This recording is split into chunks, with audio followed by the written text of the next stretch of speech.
All right, welcome to another edition of the Sports Mashup, number 16 total, as we are on June 16th. So a lot of sixes involved in this week's episode, as we'll preview a lot of things going on. Stanley Cup playoffs, NBA playoffs, all that continues. We'll start in the NBA, though, where another Brooklyn Net has gotten injured.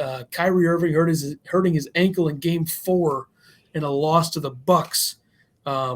The Bucks won Game 3 and Game 4 to even the series up, and then they completely choke away Game 5. James Harden came back for Game 5, completely ineffective. He was 1 for 10.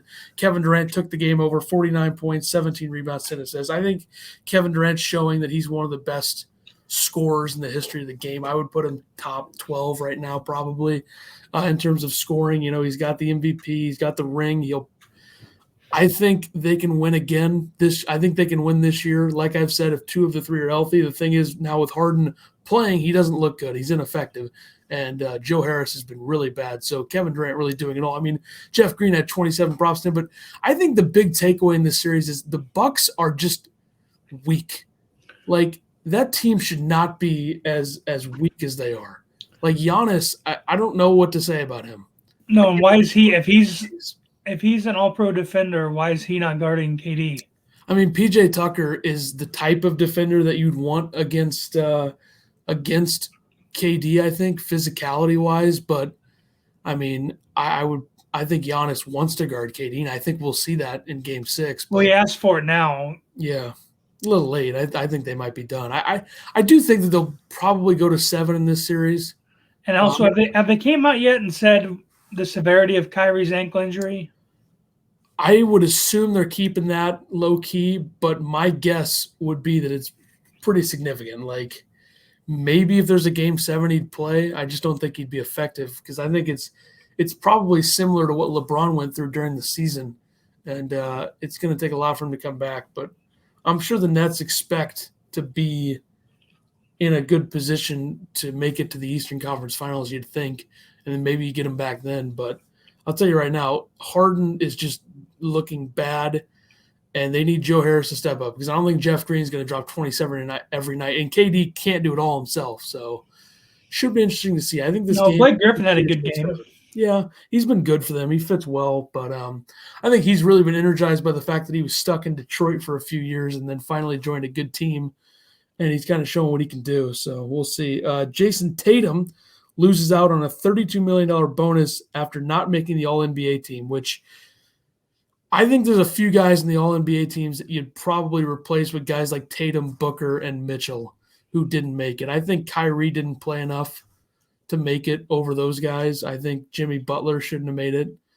But, I mean, if you're not going to put – I mean, Chris Paul made it, Rudy Gobert made it, but if you're not going to put the other 2 from those teams, the Jazz and the Suns, who are the 2 best teams in the league by record, on there, and Donovan Mitchell and Devin Booker, I mean, that's not great, but Devin Booker's been used to getting snubbed for things his entire career. He didn't make the All-Star team either of the last 2 years. He was a replacement, so I think Tatum did kind of get screwed here. I think he probably should have made it. But to be fair, I think Mitchell and Booker had more compelling cases. I think Tatum came on pretty late in the season, but $32 million bonus. I don't think the system's great.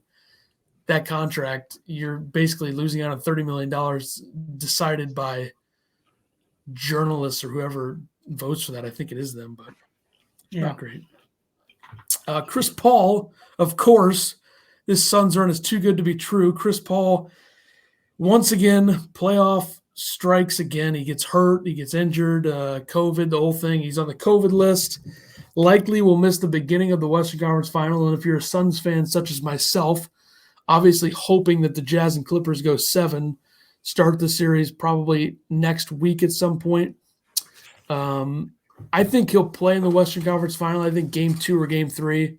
I think he'll be ready unless he's got it and it's bad. If that's the case, then you're really in trouble. But I think people are probably overreacting to this because the headline said out indefinitely, but like they're not going to play for at least 4 more days from now. So they got time. And in your case, you're probably just hoping this goes Game 7. Yeah, Jazz Clippers go to 7, please, and beat each other up. I know Kawhi's hurt, so that's really going to hurt. He's not playing in Game 5. And the series is 2-2, so I think let the Jazz win that one. He comes back game 6, has a miraculous game, go to 7, beat the hell out of each other. And then the next series, because that game is – when is that Jazz Clippers game? Should be tomorrow. I don't think it's tomorrow. I think No. it's Friday. Yeah. And then you'd have a Sunday, unless they're doing an extra day, Sunday game 6. And then – so the Suns got like a week here probably to deal with this. Hopefully it doesn't take longer than that because he was the one positive out of hundreds of tests. So, of course. But the game that we just saw on TNT, actually, I think their game is tonight. Their game is tonight, which means that you'd have a game 6 on Friday or Saturday and then a game 7 on Monday. So, actually, I think it might be game 7 on Sunday. But anyway, Suns got 5 or 6 days, 4 to 5 days to deal with this. But the 76ers had a 97.5% chance to win this game with 4:23 left, according to ESPN Analytics. I don't really think that those are always accurate or matter, but the fact that the Sixers blew this, they really did what you'd expect an Atlanta-based team to do. You're up 62-40 at half. They went into a hack of Ben Simmons in the fourth quarter, and he was 4-14 from the free throw line. Embiid had a chance to make it a 1-point game. He misses 2 free throws. That's the only 2 free throws he missed the entire game. He was 11 for 13 from the line. He doesn't look very good. I know he's playing hurt, but Smitty's tweeting out, this is a game you need to sit him for the fourth quarter, rest him. Whoops. That's why as a fan, you just don't touch the money. I don't tweet cocky things when my teams are playing. I very rarely do that unless they're just destroying them, which they were up 20, but it's a playoff game, and the Hawks have the type of shooting and offense to get back into a game, and they showed it. But I still think this series goes 7. When you lose this type of game and you're the better team, I think the Sixers, I think it's safe to say they're better than the Hawks overall. I think that they'll force a 7, and we'll see what happens. But I think the Embiid injury is catching up. I wouldn't be surprised if the Hawks won this series. I really wouldn't. No, I don't. If he's not wearing a brace on that knee. Yeah, I think it's just a minor tear, but still obviously something that's affecting the way that he plays. Yeah. And they need the shooting to outside of him. Like Seth Curry's been pretty good. Tobias Harris has been more of a facilitator overall. But the fact that Simmons still will not shoot the ball kills them. He just doesn't do it. I don't know. It's hard to justify having a guard that can't shoot in the long run in this NBA. It's like when you had him and Fultz. And we're going to have 2 guards that definitely will not shoot the ball. Yeah, and then we're going to have a center who does all the shooting, basically, and then throw a couple other guys in there. It's a little bit of a weird thing, but and then you got LeBron now that he's not playing. After KD goes off, has his little baby rant yesterday. I didn't see this. Oh, he went on a huge Twitter rant complaining about the shortened season and the way that they came back so quickly. Yeah, about health and how there's not all the All-Stars. There's not very many of the All-Stars still left in the playoffs, and how he apologized to his fans, wishing he could still be in the playoffs. And don't go down 40-16 in the first quarter of an elimination game, and you'd still be in the playoffs. And wishing that there was still more of the All-Stars still left in the playoffs. I mean, what are you going to do? The All-Star game now is voted by popularity, not by play. Well, let's think of all the stars or superstars that are left right now. Donovan Mitchell counts. I don't think I'd count Rudy Gobert. He's a very good player. I don't think he's a star. Devin Booker, Paul George, Chris Paul, Kawhi Leonard, Paul George, Giannis Antetokounmpo, Kevin Durant, James Harden, Joel Embiid, Trae Young, Kyrie, if he's playing. That's 11. It's not bad. I mean, they're not the big names like Steph Curry and LeBron and, those guys. And you could probably put Chris Middleton up there. He's kind of like Gobert, very good player. Not sure I consider him a star. Ben Simmons is good at everything except for shooting. And he's a big name because he was a number 1 pick. But I mean, I don't think LeBron understands that, he's all about players getting their money, and it's a player-driven league. We know that, but the owners need to make some money too. So could they have moved the season into January and started it then and maybe gone with like a 60-game season?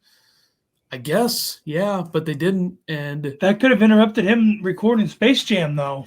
exactly, he would complain about that too. And this commissioner is very player-friendly, so he bowed down to the First he owners here. complained about the whole playoff thing in general, and then he squeaked in, and now he wants to complain about this.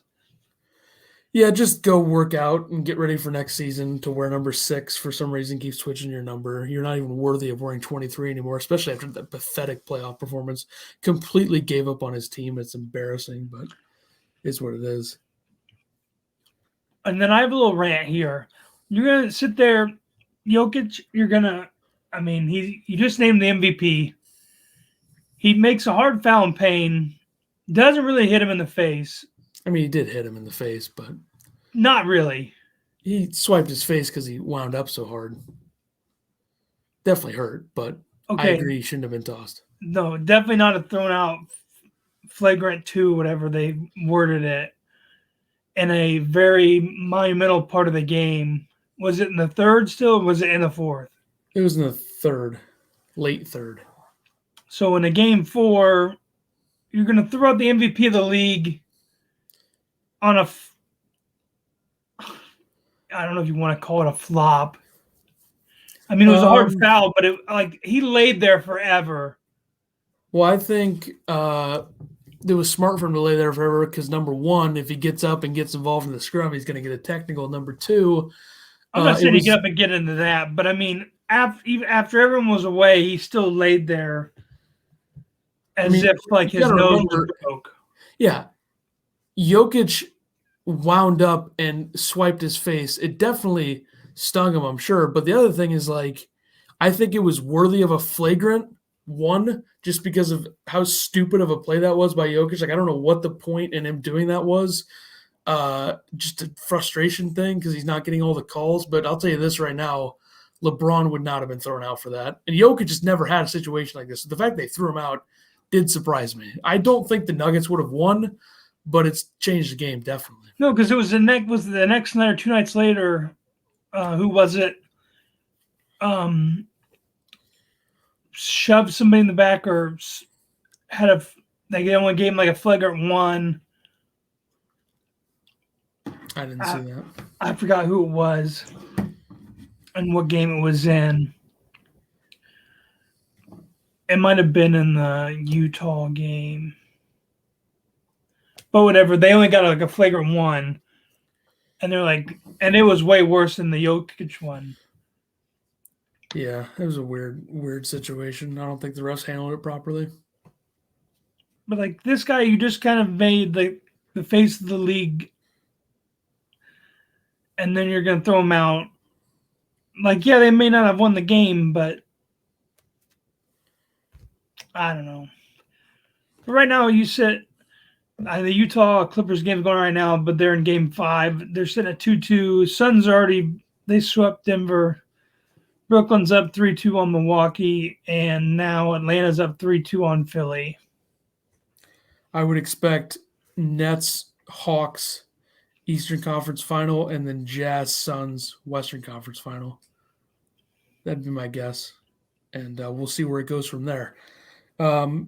NFL-wise, Matt Nagy is saying things that people don't like, which is that everything that we knew, Andy Dalton will be their starter week 1, and there's apparently no way that Justin Fields would start. So you're going to have Andy Dalton, Matthew Stafford, Sunday Night Football, week 1, Bears, Rams in LA. That'll be interesting. I don't think Andy Dalton will last much longer than Nick Foles did as their starting quarterback, if I had to guess.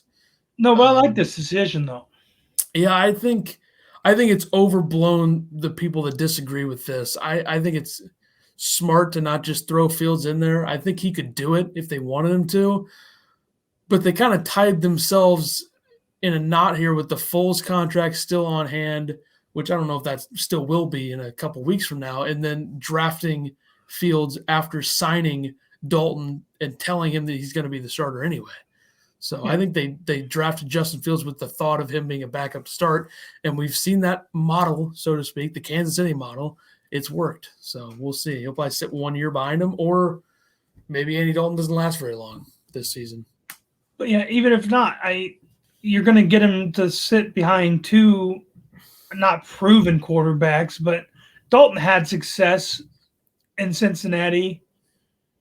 And Foles won a Super Bowl, so I mean, he's going to learn behind two decent quarterbacks. yeah, we'll see if the Bears can finally get themselves a star quarterback. We'll see. But I mean, he's not. He doesn't have the greatest of coaching in front of him, but he's got something. Yeah, we'll see how that works out. He's going to have enough around him, too, I think. I don't know about his O-line, but we'll see. The Dolphins extended linebacker Jerome Baker to a 3-year, $39 million deal, $28.4 million guaranteed. How the NFL doesn't have guaranteed contracts, I don't know. Good player, good re-signing, I would say. And then Le'Veon Bell said he would never play for Andy Reid again, which isn't surprising considering he didn't even really get a sniff in the Super Bowl. No, he barely got a sniff all year. He's washed up. He took a chance sitting out with the Steelers and getting his money from the Jets, and little did he know he was getting himself into a terrible situation with the Jets because Adam Gase was a horrendous head coach. So, and now is he even signed anywhere? No. And then he kind of walked it back a little bit the next day. Like he said, he doesn't regret what he said, but blah, blah, blah, blah, blah, a.k.a. I still want to play and someone should sign me, pretty much. So. And then back to the Bears, too. Or not Bears, but ex-Bear. Who was it? Didn't Kyle Long get hurt? I think he did, yeah. Over the weekend? Yeah, I don't know what happened, but I saw people talking about something. Like they were still questionable, like he may be able to make it back this year. Yeah, we'll see. I don't know. But he was playing a guard, is what I read in the article, is where they had him lined up as. I think they did, yeah. He probably didn't have I don't know if he still has enough in the tank to be a tackle. It's a lot more work. Plus, they already signed a couple other guys on the outside after they released the other two. They traded for Orlando Brown. You got to remember that, too. Let's do a little college hoops news. Yeah, Oklahoma adding transfer from Eastern Illinois, Marvin Johnson, a 6'6" guard. He averaged 15.3 points, 4.7 assists, and 1.3 steals last season. He's an Oklahoma native. He won a 6A state title in 2017 for Edmond North High School. Shout out Eastern Illinois, right? Yeah, I mean, he's only got one season eligibility left, but I mean, Oklahoma, how many transfers they got going in there now? A lot, and a lot of really solid players. They're going to be pretty good.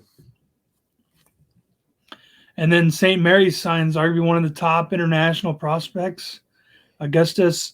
I don't even know how you say his last name. Marciulionis.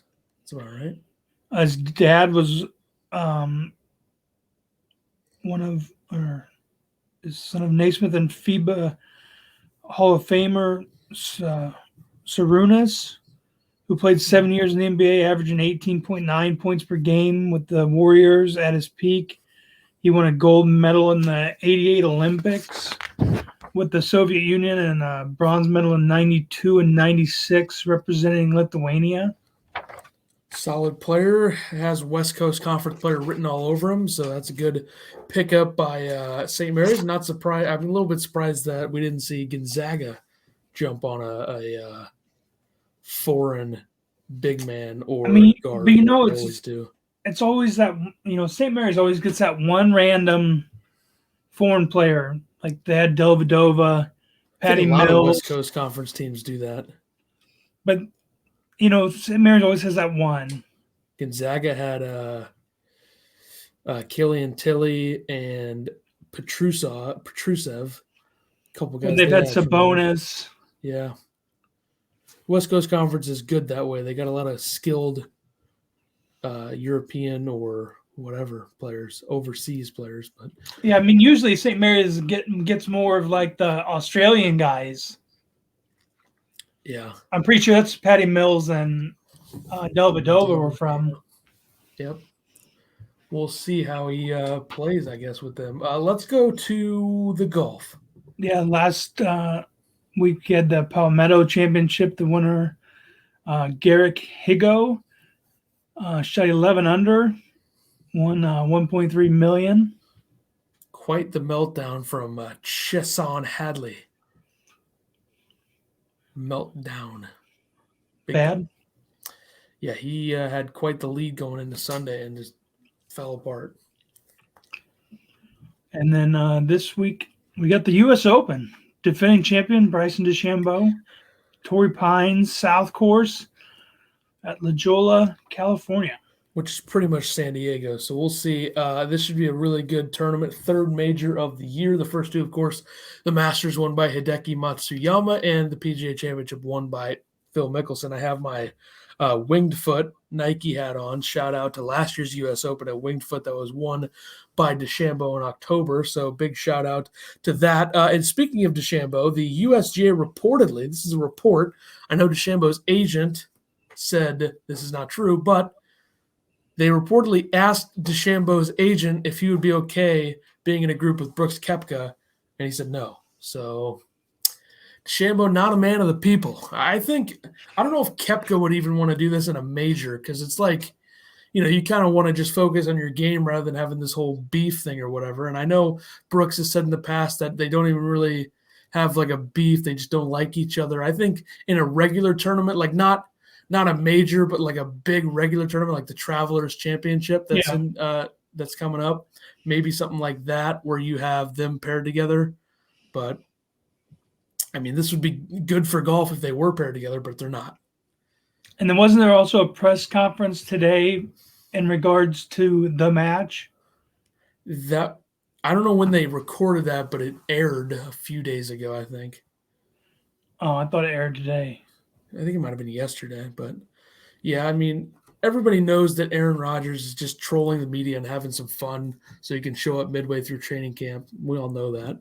He pretty much said that. He pretty much said it's nice being not having a lot of responsibilities this summer, enjoying myself, doing what I want while still being an NFL player, AKA I am going to act like I want to be traded and then have a whole beef with the Packers and then troll the media and then come back. We all know it's going to happen. I've seen everything, but U.S. Open feature groups, this is all Eastern time, so at 10:25 tomorrow, you'll see Brooks Koepka, Justin Thomas, Colin Morikawa. That's a very solid trio there. Last year's PGA Championship winner Morikawa, of course. Max Homa, Xander Schauffele, Phil Mickelson at 10:45. Hideki Matsuyama, Bryson DeChambeau, and Tyler Strafasi at 4:10, and then Dustin Johnson, Rory McIlroy, Justin Rose at 4:25. I don't know why Spieth's not in a feature group, but okay. Pretty good groups there. We'll see how they play this week. And we're off to Major League Baseball, where Rob Manfred continues to puke all over himself. Cracking down.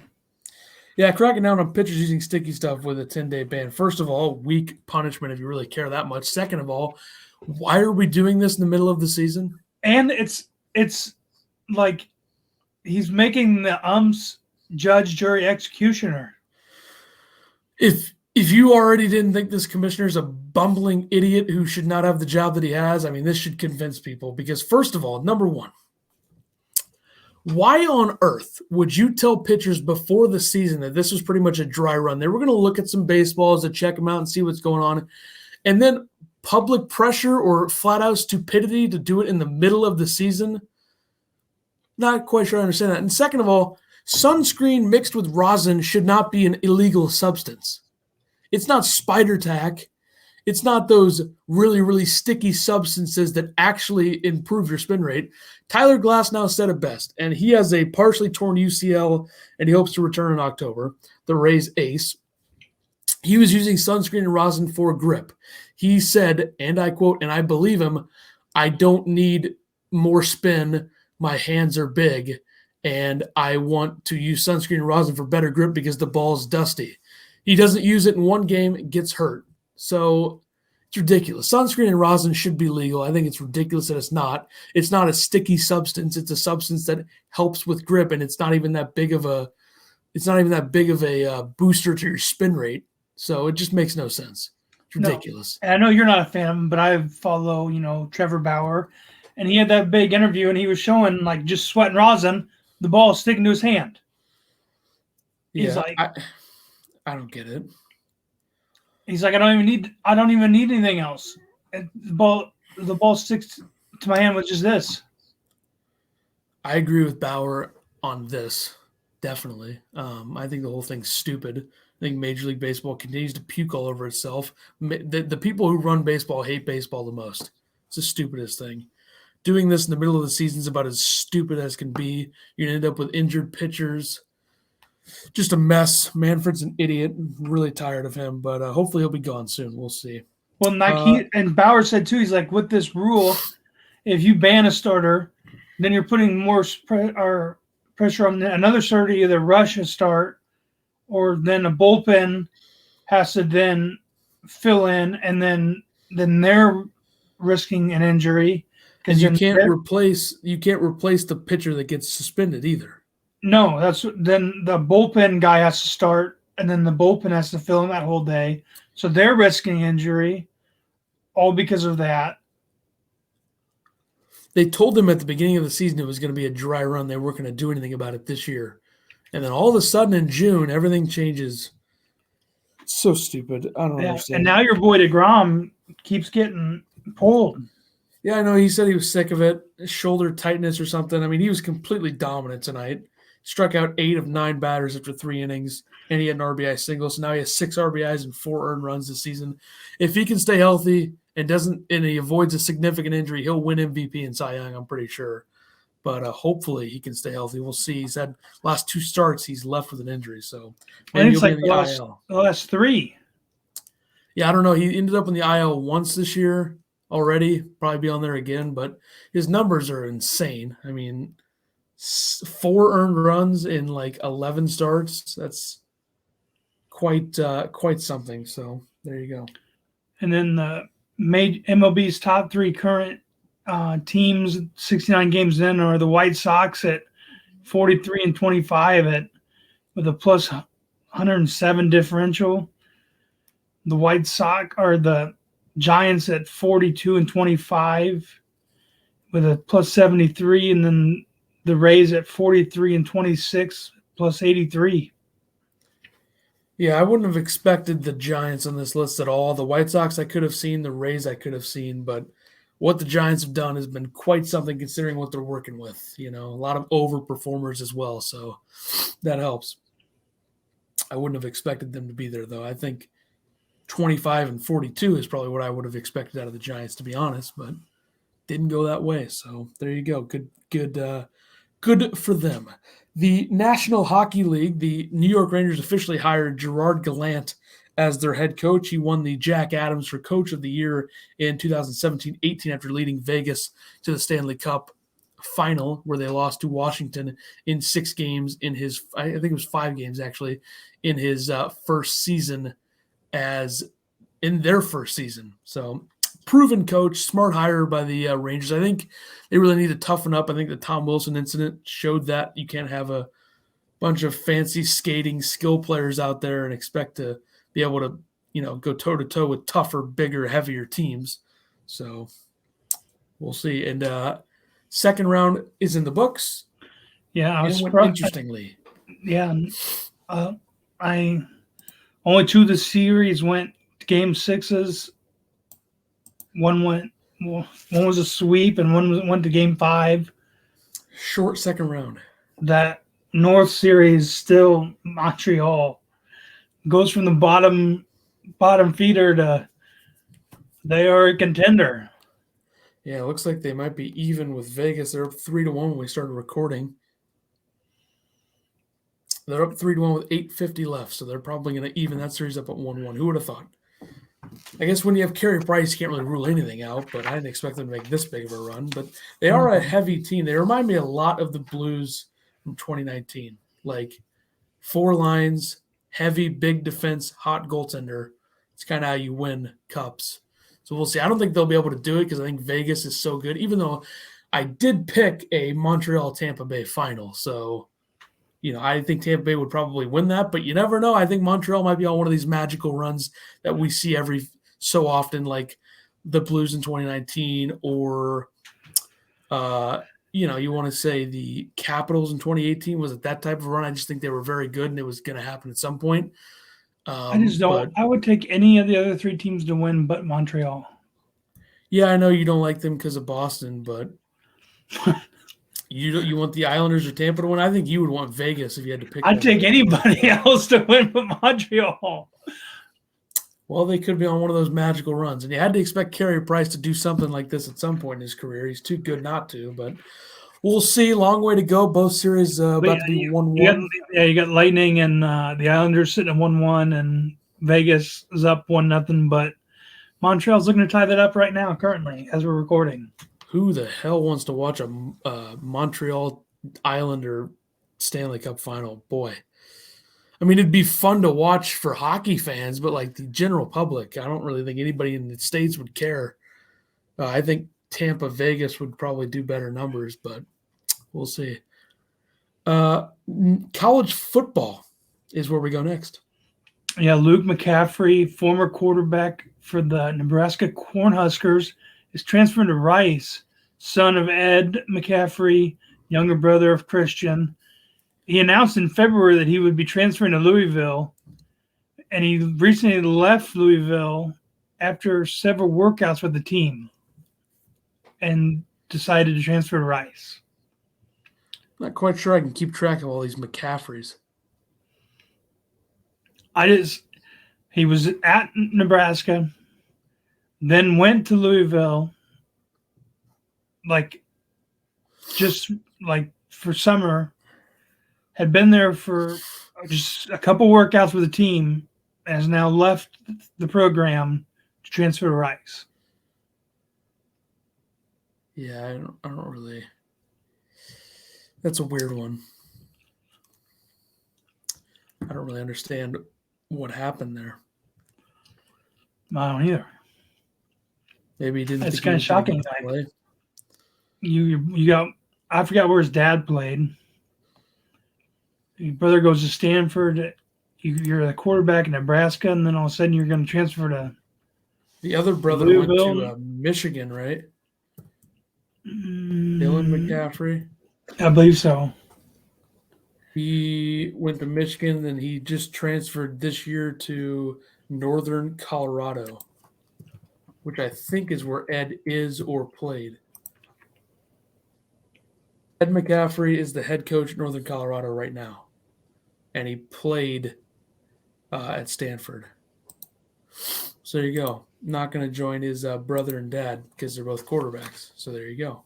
Weird story, though. I don't know, but I guess we'll do our picks.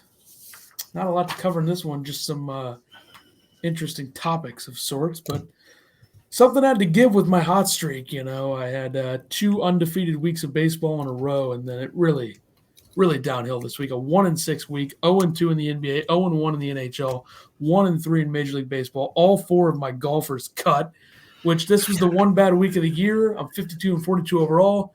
This week is where I make my money. I know, and I wish I could have made more ground. I went 3-4. I was 3-1 in baseball. We both had the same picks in hockey and the NBA. And I had 2 golfers make it in golf. I think I had one in the top 10. I think it was Snedeker, and Fleetwood wasn't far out. But Kisner and Dustin Johnson didn't do anything for me. I had Koepka, Poston, Kisner, all cut. There you go. Okay, let's do the U.S. Open picks. Torrey Pines, tough, rough, interesting fairways. Side of the 2008 U.S. Open when Tiger Woods won on a broken leg in a playoff against Rocco Mediate on a Monday. We'll see how this one goes. I went pretty heavy favorites here because I had 3 picks already I was going to do. I didn't care what the odds were. So I went John Rahm at plus 1,050, who's the favorite. Brooks Koepka plus 1,800. Jordan Spieth plus 1,900. Already had those 3 decided that I was going to pick them no matter what the odds were. Phil Mickelson plus 5,000. Phil playing at a course near his hometown where he's very familiar with it. I don't think he'll win, but I think he'll place well. So plus 5,000, pretty good odds for the defending champ of the last major. I took Bryson plus 1,400, Spieth plus 1,800. I took Rory plus 2,000 and Colin Morikawa plus 2,000. I think one of our 7 picks has to hit. I hope we have 8 picks. Well, we have Spieth, both of us, so one of them has to hit, right? One of the 7 golfers has to win. I would hope so. I think this is the week that'll happen. We'll see. And I hope all of our golfers make the cut. Phil's a tricky one for me, and Rory, you never know what's going to happen with him at this point. But I think Morikawa, Spieth, Koepka, Rahm, and Bryson are safe bets to make the cut, you would think, but you never know. I think the big advantage that Bryson has in the U.S. Opens is that they always make the courses as hard as possible. Like last year with the thick rough, he was able to get out of that rough very easily due to the strength. He wasn't hitting any fairways at Winged Foot either, and he still won. So it's going to be interesting. I think the fairways are easier to hit at this course in terms of they're more wide. They're very narrow at Winged Foot in Mamaroneck, New York, but we'll see. Torrey Pines, tough course, and they always make it very hard. So 13 years ago was the last time the U.S. Open was played there. Like I said, Tiger, broken leg, whole deal, magical story. I watched that a couple weeks ago. But Thursday NHL playoff lines. Islanders, Lightning. Give me the Islanders plus 128 at home, underdogs to take a 2-1 series lead. They always take the series lead when they need to. I think they'll do it here. I'm taking Tampa minus 152. You'll probably be right, but it is what it is. The Bucks are a heavy favorite in the NBA at home to force a Game 7 against the Nets, and I would take them minus 220. Bucks show some stones for once. Save their coach's job possibly to get to a Game 7. Give me the Bucks. Good deal. I'm taking Brooklyn plus 180. Head-to-head, something's got to give. One of us will probably split that if I had to guess. Probably the Bucks will win, but anyway. Major League Baseball lines. I'm taking the White Sox plus 112 at the Astros. The Angels with Ohtani on the mound minus 225 against the Tigers. The Giants minus 195 against the D-backs. And the Rockies plus 140 against the Brewers. Oh, you took Ohtani. I picked in favor of Ohtani rather than picking against him. I know. For the first time in this show. And you bet against. Wait, who's the last bet? Rockies over Brewers. And you took the Rockies. Yeah, I don't know. The Brewers have been struggling. The Rockies have been hanging around with good teams. Herman Marquez, Brandon Woodruff, Coors Field. You never know what can happen. So take the Rockies. Oh, I did take the Giants, though. I took the Giants minus 210 over the Diamondbacks. I got St. Louis plus 145 over the Braves. And then I got the Padres minus 175 over Cincinnati and the Rays minus 175 over Seattle. So just a quick update before we get out of here. It's 3-2 Vegas, Montreal, so you never know what's going to happen here. 3 minutes to go. We'll see what happens there. But that'll do it for us. Number 17 coming next week on the 23rd. We'll talk about the U.S. Open, what went down there. We'll probably have conference finals set, I would think, and probably started in the NBA. And we might have a team in the Stanley Cup final if somebody really takes control of a series here. But we'll cover all that next week and more, and we'll see you on the 23rd for number 17. Deuces.